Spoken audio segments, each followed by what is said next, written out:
So looking forward, there are some things that we can do to partially insulate ourselves from the impacts of dry weather.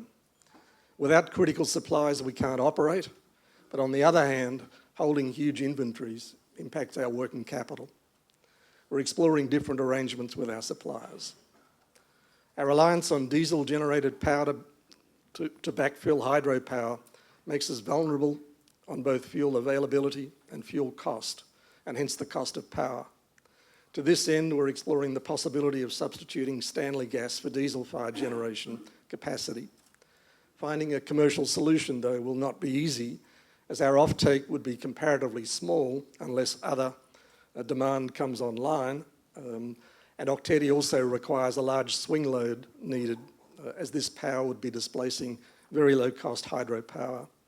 The economics will be challenging, but I will say that both seller and buyer are committed to finding a solution that suits both parties. We're also strongly incentivised to reduce power draw and to increase our hydro capacity, both of which are also under review.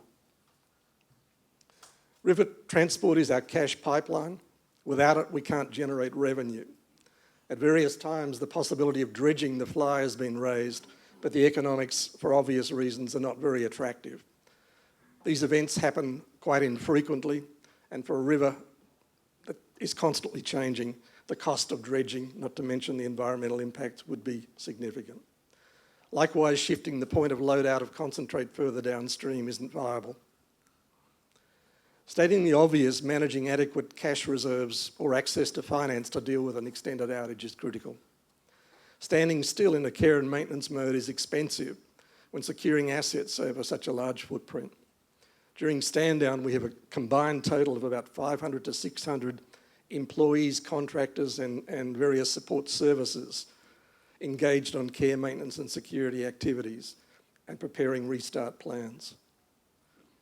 Inevitably, a suspension of operations sends a shockwave through vendors, some of whom are looking at credit terms, while others look for immediate payment in fear of default. Shutting spending down quickly fuels the concern, but was essential to avoid a long tail of costs. As you can imagine, there are some automatic trigger reorder points in systems, and if you're not careful to shut those off, you find you very quickly accumulate very large commitments.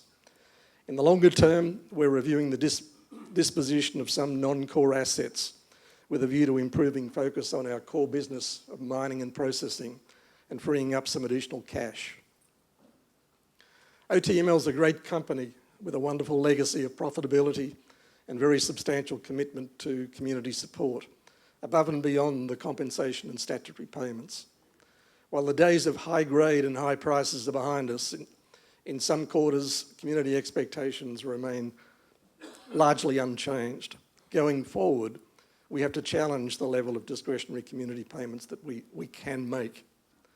OTML is a commercial enterprise striving to generate acceptable returns for our shareholders while respecting the environmental and communities within the environment and the communities within which we operate. Finding that the appropriate balance going forward is clearly going to be one of our challenges. In conclusion, we're looking forward to restarting operations at Octedi just as soon as weather permits. Our target's February, March. That's a forecast based on weather forecasts. This dry weather event is a reminder that to find opportunity in adversity. When we do come back up, and we will, we'll be a stronger, more competitive company from the experience of this dry weather event. Thank you.